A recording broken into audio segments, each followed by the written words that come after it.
everybody. SoapBox Radio, episode 4. I can't believe it. We're here. But we're here. 4 episodes in. Yes, and we're so excited that you're still tuning in, Yes, that you're listening.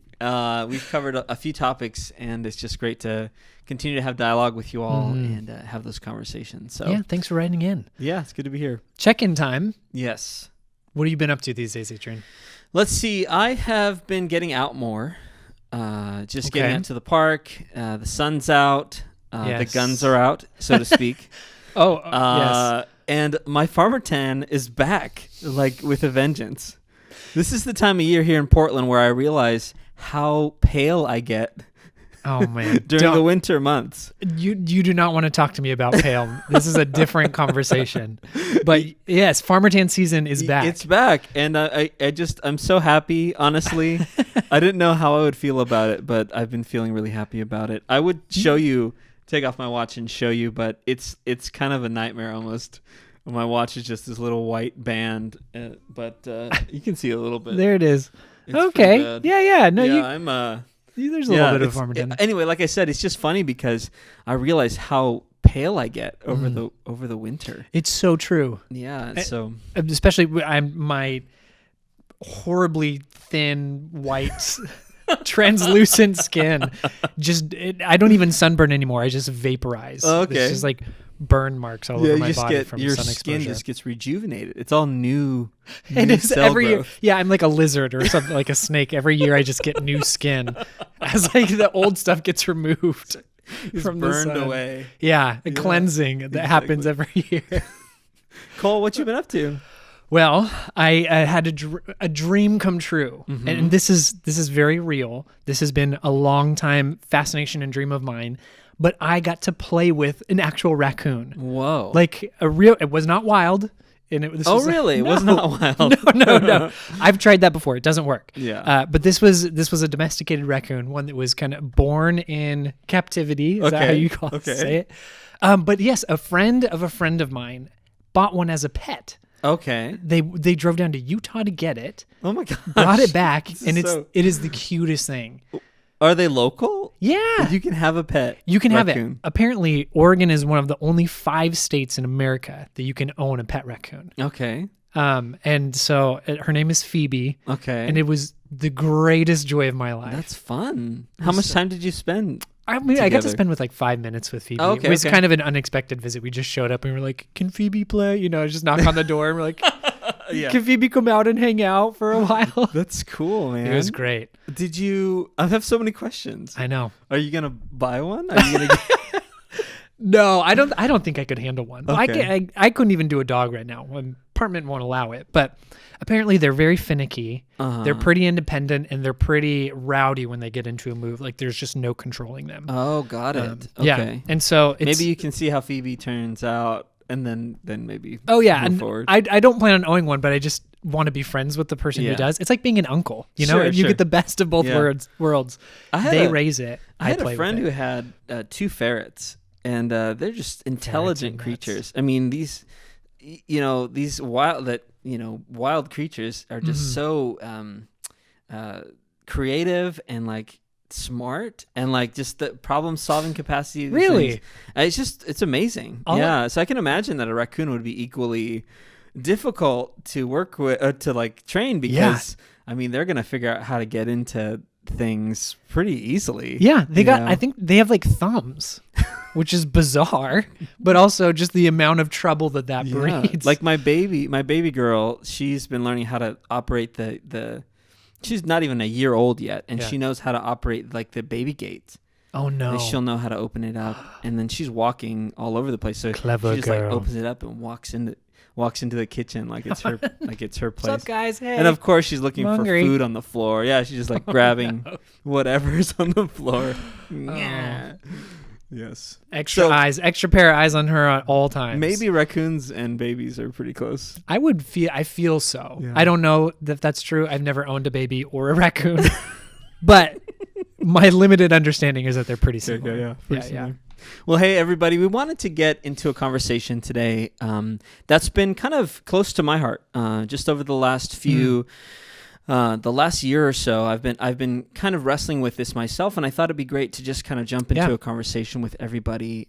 It has to do with the topic of confidence. Mm-hmm. Confidence is something that I think we have or don't have. And but it affects every area of our life. Our confidence in one area might affect our confidence or ability in a different. And I was just kind of thinking about that, reflecting on that the last few days, and how this has so many applications. Confidence has so many different applications. For me as a musician, I can think of so many times when you're auditioning for something or you're stepping into something new.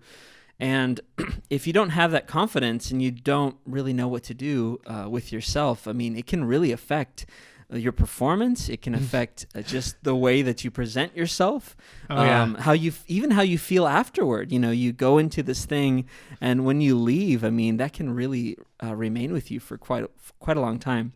I would imagine so, and I don't have any musical experience or a harmonious bone in my body, but a really fun thing kind of relating to music and confidence, I love karaoke. Mm-hmm. Love karaoke. I'm terrible at it. Mm-hmm. I kind of just scream into a microphone and then hope that the DJ adjusts my volume or something to sound okay. But I love it. I have such a fun time, and even though I'm not good at it, I feel like I can perform up there, which is great. Yeah, having the lyrics on the bottom probably helps, Absolutely. Do they do the little bouncy ball, or is it just it does it's highlighted, right? It depends on where you go. Okay, I think there's different styles for karaoke, but mostly the words just kind of highlight as they go across. Have you not done karaoke? Not very much. No. The Disney karaoke with the bouncing ball, I think that's the last time I saw that. Maybe that's what I'm thinking of. The children's version. The children's, the children's thing. Disney sing-along. I think people love it when you just go up there with confidence, even if you're not good. Mm-hmm. If you're enjoying yourself and you're exuding some sort of level of I'm here to have a good time. Yeah, exactly. Just for me, I think that confidence comes from, to a greater or lesser extent, kind of self-awareness. Who am I? What am I good at? What am I maybe not so good at? And then learning how to kind of present yourself, or knowing what you can do well, or whatnot. I think that's just kind of a great place that confidence is built by doing something that you get better at, if that makes sense. So you're saying taking things that you're already good at and then kind of leaning into those to build confidence? Yeah, that's what at least that's the first thing that comes to mind for me is kind of knowing yourself well enough to say, I'm good at this and I could do it better. Like the first time you went karaoke, I'm sure you maybe were more hesitant, but then you have the experience and you have the microphone and you know what it's like. So then, if you were to travel, say to, I think in Japan, they have a big karaoke, the bars and little things you can do. Fun, yeah. If you went there, would you be nervous about that, or would you just jump right in? Oh, I'd jump right in. Exactly, because the confidence comes from the experience, That's true. But then on the flip side of that, thinking about how do you grow in confidence in areas of things that you're not good at, So understanding, okay, I'm good at this. I know I can do this well. Mm-hmm. And there's kind of an inner confidence that comes from that. But what about, I'm not good at this and now I'm being asked to do this thing. Or I would like to do this thing, but I'm not confident in it. Yeah. How do you grow there? Yeah, I think for me, I would think about things that I am good at. It kind of comes back to that for me because, you try to tie those ends together. Okay, this isn't exactly the same thing that I've done before, but it's somewhat related, so I can do this. I'm thinking about job interviews. You go in for a job interview and maybe somebody throws you a curveball. They say, hey, can you do this? Yeah. And then you have this split moment where you have to look them in the eye. Either I don't know. I wouldn't say that you lied to them, but you either say something with confidence. Don't lie. Don't lie. Don't lie to them. Don't lie to them. But you say something with confidence, or you say, actually, I'm incapable. And I doubt many people would just in a job interview say that you're incapable of something. That's a strong word. You probably think through something that you are able to jump into and say, well, I don't have experience with that, but I have this other thing that I've done. And I think I can move forward. How about you? What would you do in that situation? Yeah. In the job interview situation. Yeah, or Oh man. I mean, no, I think you're onto something there. I was just thinking, you're like, man, I go into this job interview and the whole time I'm just thinking about how good I am at Mario. Like the whole interview. That's a fascinating way to think about it. But no, in those situations, I think specifically that it's a good idea to just admit your limitations, and have confidence in knowing I'm not great there. I'm not super organized. I'm not really on top of things. I don't know. I don't have a good sort of organizational skill, and I recognize that about myself. So I try and lean into my strengths, which are over here. Yeah. Which is great. And sometimes that means you don't get the position because if it's a very high organizational position, they're probably not going to want you there. That's true. Yeah. But coming back, knowing where you are good at and being able to talk about that freely. But I think on the other flip side, there's a confidence that comes from knowing your limitations and being okay with that, and saying, "Yeah, I'm not good here. I'm not good at doing these things." Yeah. And I think that takes a certain level of confidence too, to just admit that, and to really be okay with that. Let that be a part of who you are. Yeah, I agree. I think that the humility. I mean, because ultimately, people are wanting to.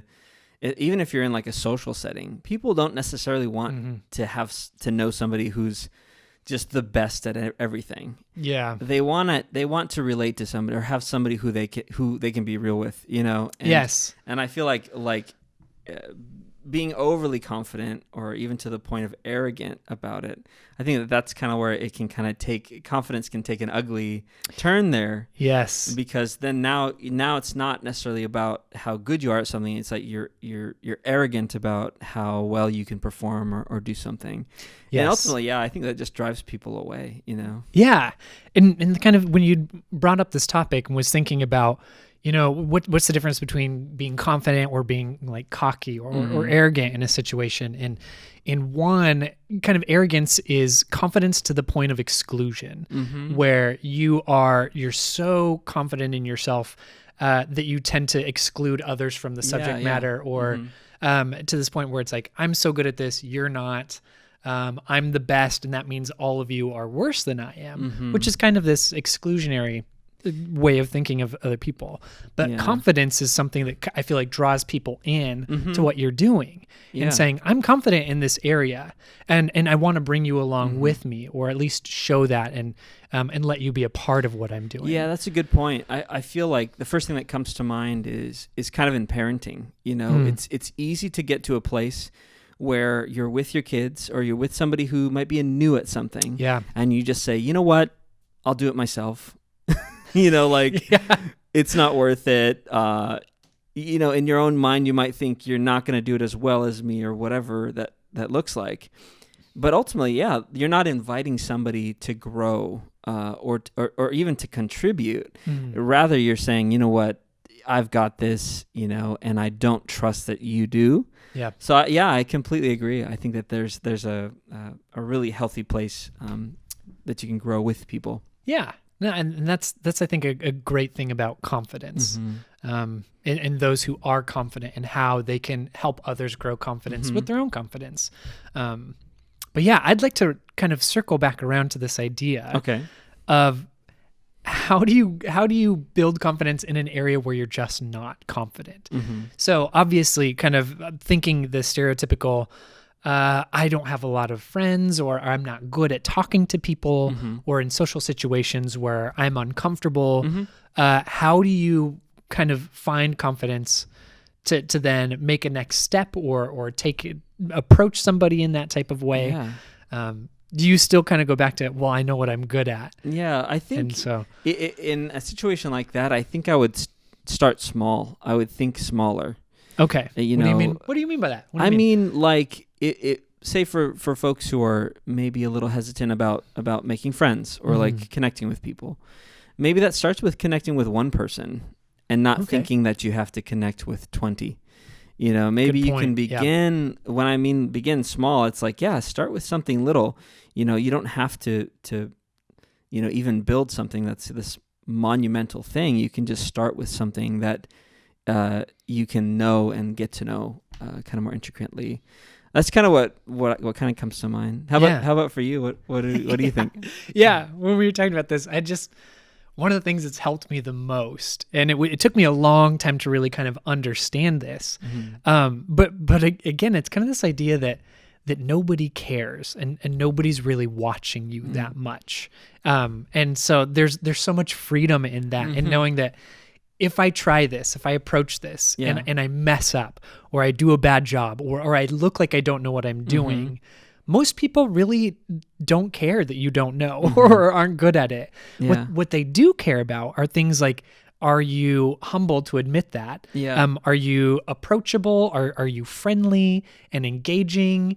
And even sometimes just it's as simple as being able to ask simple questions about other people in a social situation. You don't have to have a lot of confidence to just walk up to somebody and say, "Hey, how's it going? I'm Cole."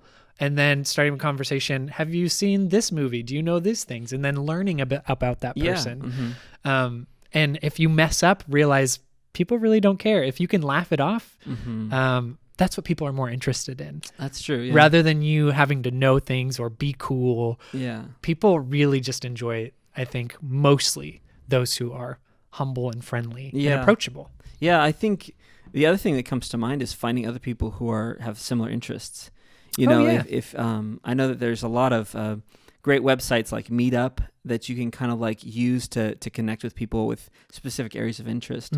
Here in Portland, I know there's like creative writing little guilds. Voiceover guilds. Yeah, I know they call them guilds. It sounds so fancy. I want to be a part of a guild now. I'm just gonna go find something. Yeah, and you can like find other people who are growing in an area of, say, creative writing. Like there's all these people that want to write sci-fi novels or something, and you're finding a group of people that you can just grow with. I think that's another way to kind of build confidence and not feel like, kind of have it more focused on like growing together rather than like feeling like you just have to do something yourself and be the best at it.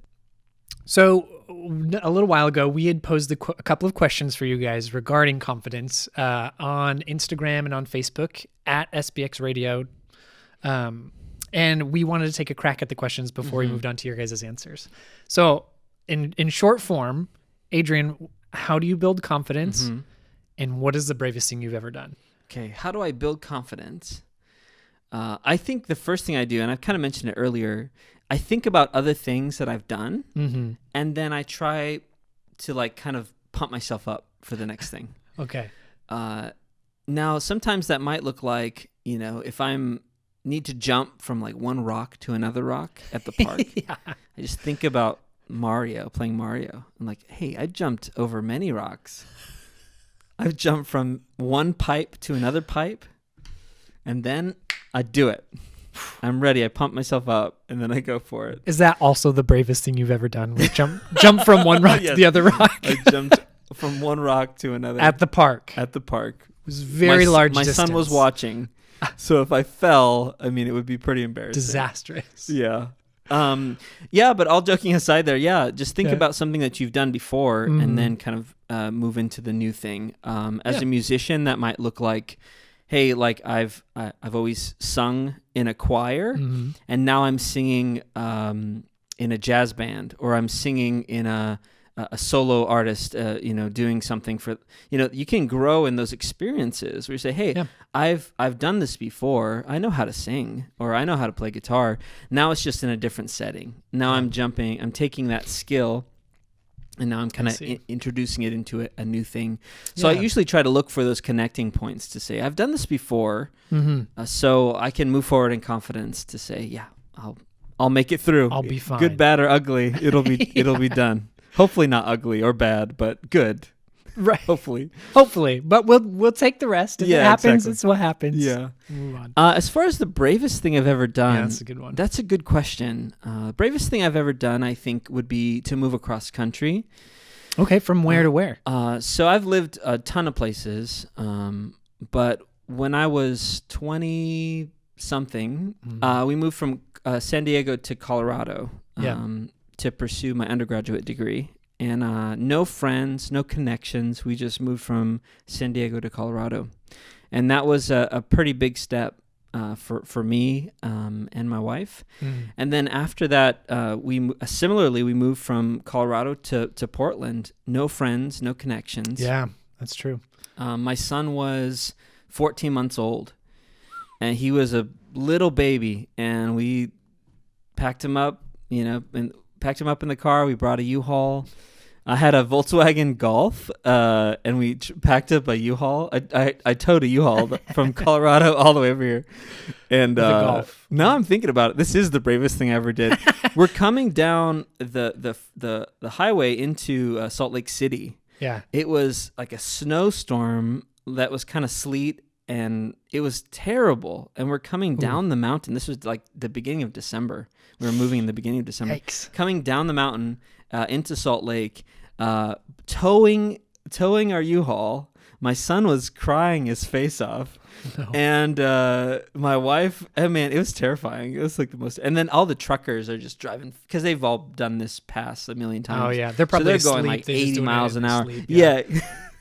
And here I was going down the mountain with this thing strapped to my back. We got to the hotel. We finally made it. We got to the hotel, and the sleet that was hitting the hood of my car was sizzling because it was so much strain on the engine because it was a manual. So I was trying to like keep it from. Anyway, it was pretty wild. So we got to the hotel, and you just heard.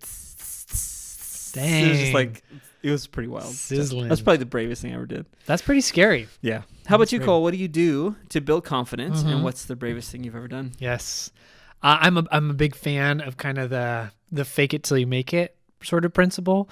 And part of that is I imagine people that I know in my life that are confident and that just kind of seem to know what they're doing and how they handle situations. And I picture them in my mind, and I just kind of say, just do what they do. Just be like them, and then jump into the situation. Yeah. Which has been really helpful. Sometimes it's really easy to do that and be like, oh, I've had some great role models in my life that I can bring up in my imagination and say that I want to be like this person, so I'm going to just try and act like this person, or what would this person do? And that's fun sometimes to really kind of put on this persona almost. Sure. It's not, I don't think it's a lie to yourself to say I'm trying to be someone I'm not. You're just trying to imitate behaviors that you see in someone else, which I think is a fine thing to do. Yeah, I think you might find in yourself something that's maybe a little more, Yeah. You're channeling your inner James Bond, and then you're like, hey, I am James Bond. I'm a little bit. Really cool, actually. I didn't even know it. But no, kind of that sort of deal. It's sometimes you just don't know it's there until you try and engage it. And sometimes you have to imagine that you have it first. If you don't believe that you have it, pretend that you do, and then step forward in that, and you might find, wow, this is a lot easier than I thought. Maybe this is something that's just a part of me, this confidence. As far as bravest thing I've ever done, I don't know, man. I feel like I've done brave things in my life. I just don't know what they are. But for sure, one of the times that I was kind of, I really felt like, oh, I'm being brave right now was, I did a semester abroad. I went to Scotland, and I never really had any overseas experience. And I just completely went by myself. Just booked a ticket, flew to London, and then just figured it out from there. Wow. And that was a blast. I did get lost my first night in London. I went out to go see the town after I'd settled in at my hostel, and I was out till 3 a.m. just on buses trying to get back. I was out in the town for like 4 hours just trying to find my way home. Oh my! In London. It was pretty bizarre, but I did it. I made it happen. Wow. And after that, I was like, okay, if I can survive this, I can survive anything. Yeah, that's really brave. Yeah, I was pretty scared for a while there. I'm like, I'm in a weird city, in a weird country. I don't know what I'm doing. I'm just like getting on random buses, and I keep getting farther away from where I'm supposed to be. But we made it back. So wow, that's awesome. Yeah. Very cool. All right, everybody. It's that time again. It's time for Friends of the Show. Friends of the Show. Friends of the Show is where we invite you to submit your answers to these questions. You can find those questions on Instagram, Facebook, even on our YouTube. You can comment on our YouTube page at SBX Radio. Yes, friends of the show is just a chance for us to hear from you. We want to hear what things you're going through in life, how these questions are inspiring to you, and those sorts of things. It's not too late to submit your answers. I want to make sure that I emphasize that. So find it on Facebook, on YouTube. You'll find the subsections there. We want to hear from you. So just kind of let us know in the comments below or wherever you find that. We just want to hear from you. So right on. Let's great. Jump to it. So Frank from Colorado responded to the question, how do you build confidence? Frank says that he builds confidence by having full awareness and that he wants to stop being a victim and start to take personal responsibility. And, I can resonate with that a lot. I think for me, I've spent a lot of my young adulthood kind of feeling like a victim of my circumstances. And it wasn't until later on in my life when I realized, hey, the best way forward is forward. It's not to be looking back all the time. That's good.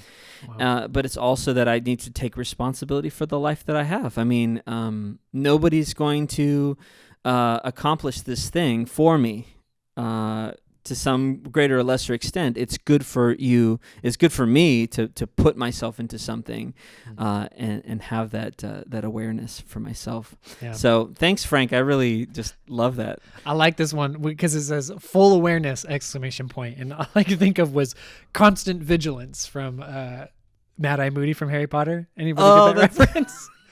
Constant vigilance. Yes. That's how we gain confidence. Alrighty, Eric from Oregon says the way that he builds confidence is listening to the Pokemon theme song. That's a new one for me. I love it. I want to be the very best, right? It's this idea of like, I want to be the very best. Like, no one ever was. Is that the lyrics? You know what I'm saying? Yeah. Oh, no, I don't think I know the song. You don't know the Pokemon theme? I mean, if I heard it, maybe I'd be like, oh, this is Pokemon. You need to. I will travel across the land, searching far and wide. And so, is this, Eric? Is this just like a pump up song? This is like I'm listening. I need to build up my confidence. I'm gonna be number one. That's right. Yeah, it is. It's like a pump up song. Okay. That's interesting because the next question he answered was, "What is the bravest thing you ever done?" He moved to a new state with no job and no friends. He traveled across the land, searching far and wide to find Pokemon to be his friend. He literally, Eric, you're living out the Pokemon theme song, like in your life. How amazing is that? You did it, Eric. Congratulations. You did it. Living the Pokemon dream. It's wonderful. Man. Let me know when your training, whatever you call it, your Pokemon training facility opens up, and I'll be there, man. It's great. I love it. Next one. Next person. Yes. We got Peter from Colorado. How do you build confidence? Peter says, focusing on the good and thinking positively and faking it. Mm-hmm. There we have it again. The fake it till you make it. Yeah. I think that's a very legitimate same technique. Wavelength as you. Yeah. I like you, Peter. That's really good. But also similar to yours, focusing on the good, thinking positively. Mm-hmm. Try not to what do they say when it's like you just think about how the bad things that could happen, like in this situation. I'm going to move forward in this, and all I'm doing is thinking about how this can go wrong. Yeah, yeah.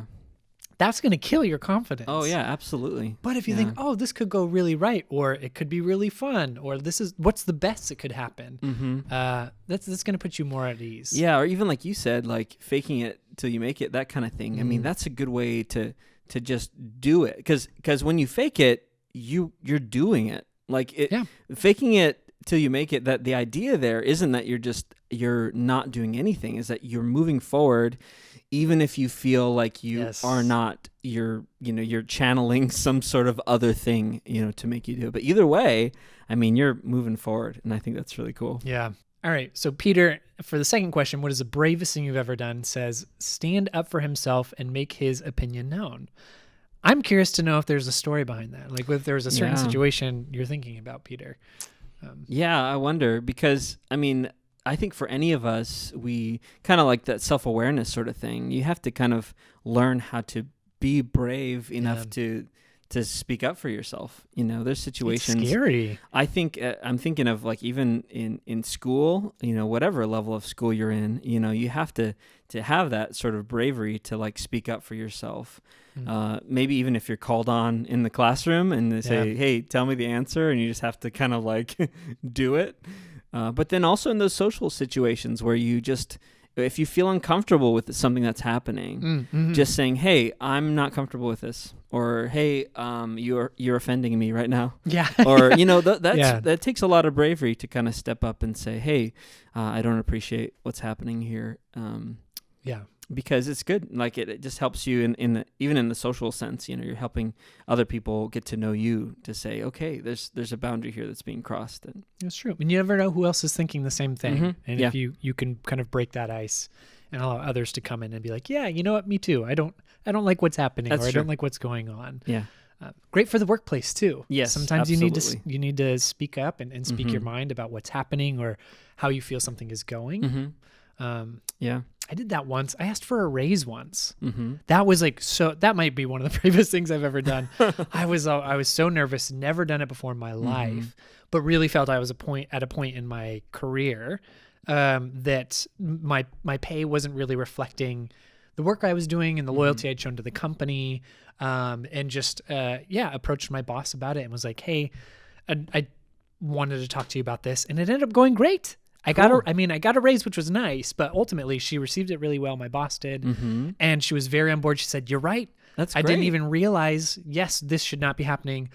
I'm going to talk to my boss. We're going to make this happen for you. And I love that. Thank you. That's great. Yeah. So Peter, you're on the right track, learning and growing in the ability to stand up for yourself and make your opinions known. It's a good place to be. Well, that's it for us today. That's the end of our show. Yeah, that's the end of the show, you guys. We just wanted to make sure that you know that you can connect with us through Facebook, Instagram, Twitter, YouTube, at SBX Radio. We just want to hear from you. These questions that we put out there are really for us all to grow as a community of folks. So just please be on the lookout for any content that's being put out there, but then also these questions that we would like you to interact with. We're just looking forward to hearing from you. Yeah. Signing off. That's it for us. So we'll see you later. See you guys.